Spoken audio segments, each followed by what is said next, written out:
Olá! Você sabe o que significam as palavras hermenêutica, exegese, apologética, homilética e epistemologia? Você tem ideia do que são esses palavrões?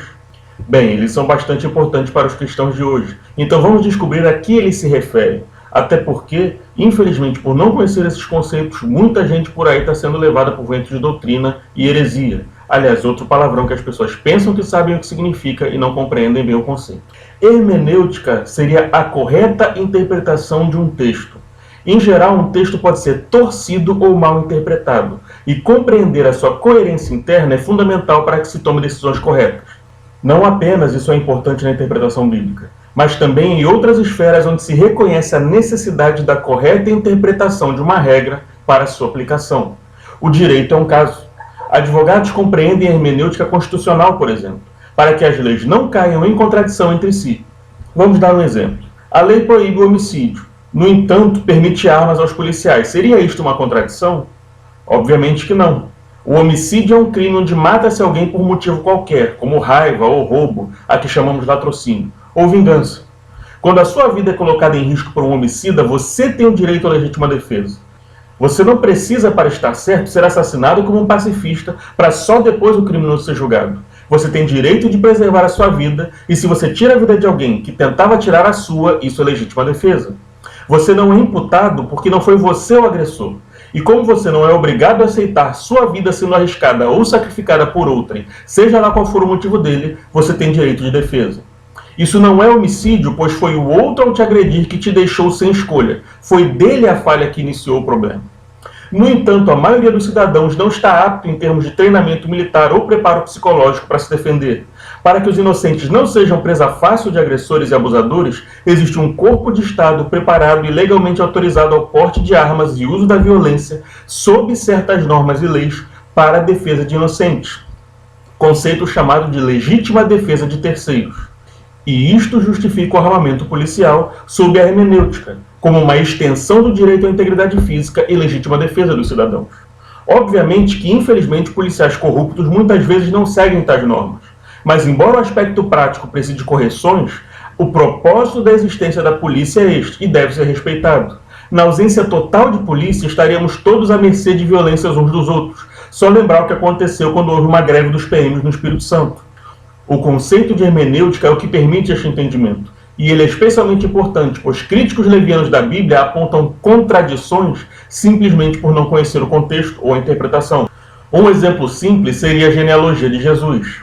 Em Mateus e em Lucas temos duas genealogias bastante diferentes de Jesus. No entanto, um pouco de atenção nos permite ler que, num caso, dá-se a genealogia de Maria e seus antepassados. E no outro, a genealogia de José, que teve outros antepassados. Inúmeros casos similares são apontados como falhas da Bíblia, apenas por erros de hermenêutica básica. Também é comum deboches com a Bíblia se referindo a insetos de quatro patas. Ora, a taxonomia, que é o nome da ciência que estuda os corpos dos animais, define insetos como animais de 6 patas e aracnídeos como animais de 8 patas. A definição taxonômica de insetos separados de aracnídeos dentro do filo artrópoda e etc. só surge milênios depois. Mais de 3 milênios, na verdade. E aí alguém pode também se confundir e perguntar, mas como assim 3.000 anos, Daniel, se a Bíblia dá de 2.000 anos atrás? Jesus viveu no século I. O texto que se refere a insetos como animais de 4 patas fica em Levítico, que historiadores estimam se passar num período até 1.400 anos antes de Cristo. E por isso, praticamente 3.000 anos, de 1.400 anos de Cristo até o século XVIII.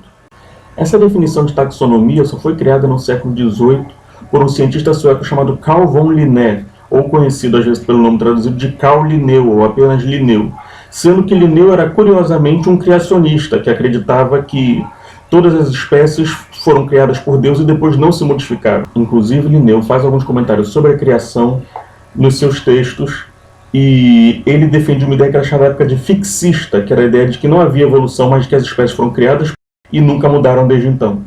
Não há como exigir que o texto seja concordante com uma nomenclatura que nem existia na sua época.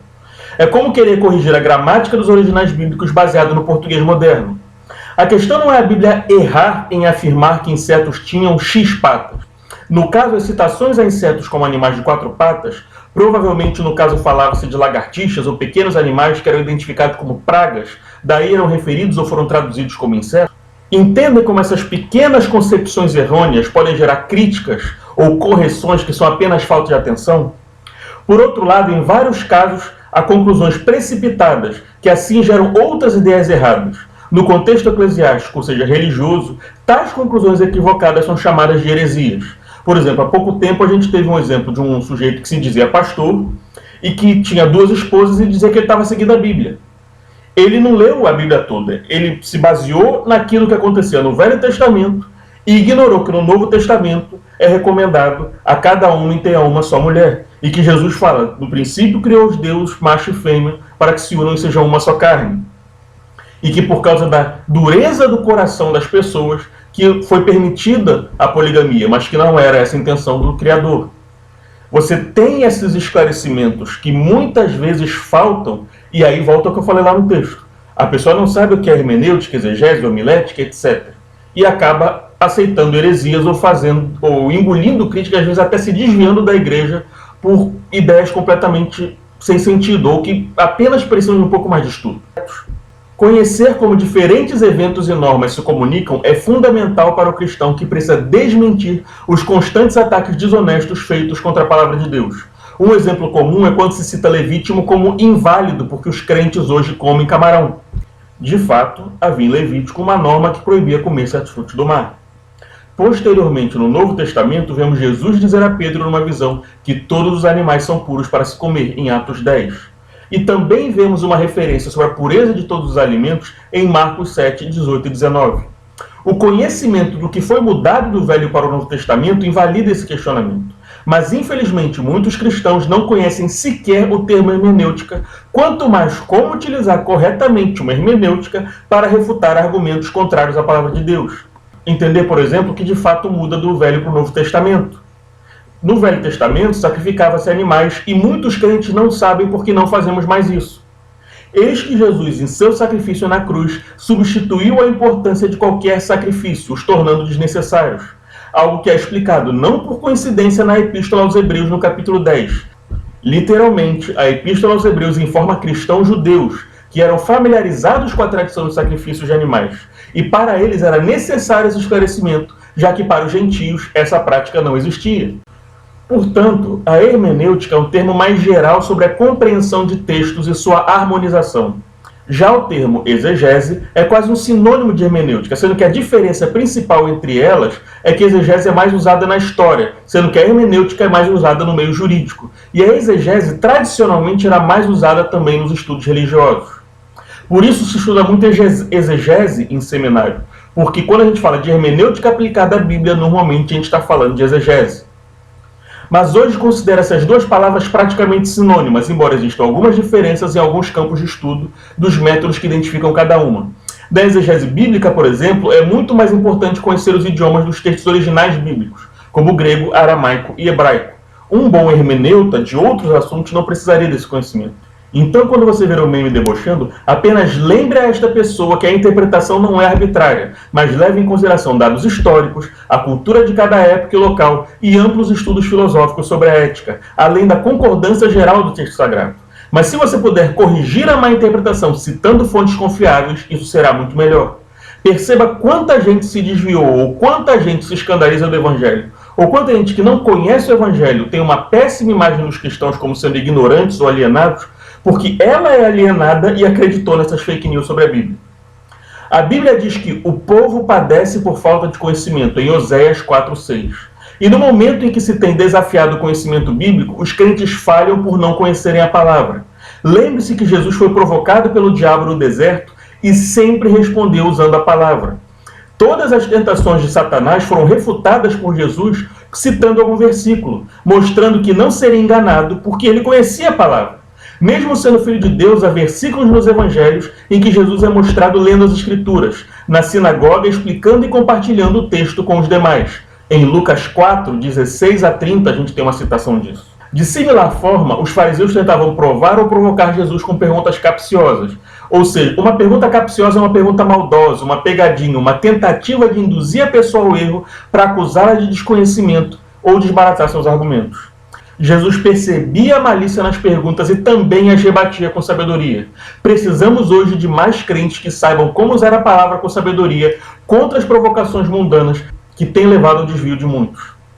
Havia um discípulo chamado Apolo, e Apolo é descrito na Bíblia como homem poderoso nas Escrituras. Enquanto isso, um judeu chamado Apolo, natural de Alexandria, chegou a Éfeso. Ele era homem culto e tinha grande conhecimento das Escrituras. Fora instruído no caminho do Senhor e com grande fervor falava e ensinava com exatidão acerca de Jesus, embora conhecesse apenas o batismo de João. Logo começou a falar corajosamente na sinagoga. Quando Priscila e Áquila ouviram, convidaram-no para sua casa e lhe explicaram com mais exatidão o caminho de Deus. Querendo ele ir para Acaia, os irmãos o encorajaram e escreveram aos discípulos que o recebessem. Ao chegar, ele auxiliou muito os que pela graça haviam crido, pois refutava vigorosamente os judeus em debate público, provando pelas Escrituras que Jesus é o Cristo. Perceba como a gente precisa de pessoas como Apolo nos dias de hoje. Como a gente vê acusações ao Evangelho, deboches com a palavra de Deus, críticas às nossas crenças, em todo lugar. A gente vê isso no programa de televisão de debate, a gente vê isso na rede social. Percebam a urgência que é os cristãos terem esse conhecimento. Porque se todo mundo que falar uma besteira ouvir a resposta e perceber que está passando vergonha na hora, com certeza um monte de argumentos falsos que a gente vê por aí não vão mais ficar circulando livremente. Vocês conseguem entender a importância disso nos dias de hoje? Manejar as Escrituras competentemente mesmo com aqueles que contendem, ou seja, com aqueles que querem debater ou discordar da palavra de Deus. E olha que Apolo só conhecia o batismo de João. Há ainda uma descrição de um período de 2 anos em que ele e Paulo continuamente debateram com os incrédulos, gentios e os judeus a fim de afirmar o Evangelho, em Atos 19, de 1 a 10.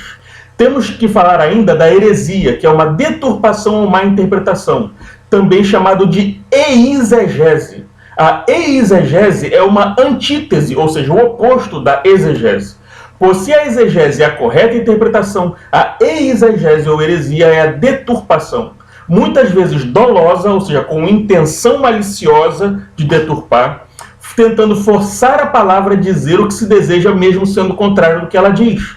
Muita gente faz isso, por exemplo, quando o assunto é política. A pessoa ela quer forçar uma interpretação bíblica para tentar te convencer em fulano ou beltrano. É necessário muito cuidado com a exegese nas igrejas, pois muitas pregações feitas de forma liberal, sem consultas ou estudos de forma mais profunda, levam leigos a confundir coisas se baseando em textos isolados. Temos visto exemplos absurdos na igreja, como de um pastor casado com 2 mulheres porque não entendia a diferença de matrimônio do Novo e Velho Testamento. E pior, existem mais casos desse tipo. Agora, se isso acontecesse com você ou alguém te apresentasse essa questão, você saberia explicar biblicamente por que a poligamia deixou de ser prática no cristianismo? Eu vou colocar aqui um link que explica isso para a gente não se demorar nessa parte no vídeo, mas é só para dar um exemplo do tipo de coisa que deveria ser básica e a maioria dos crentes não conhece.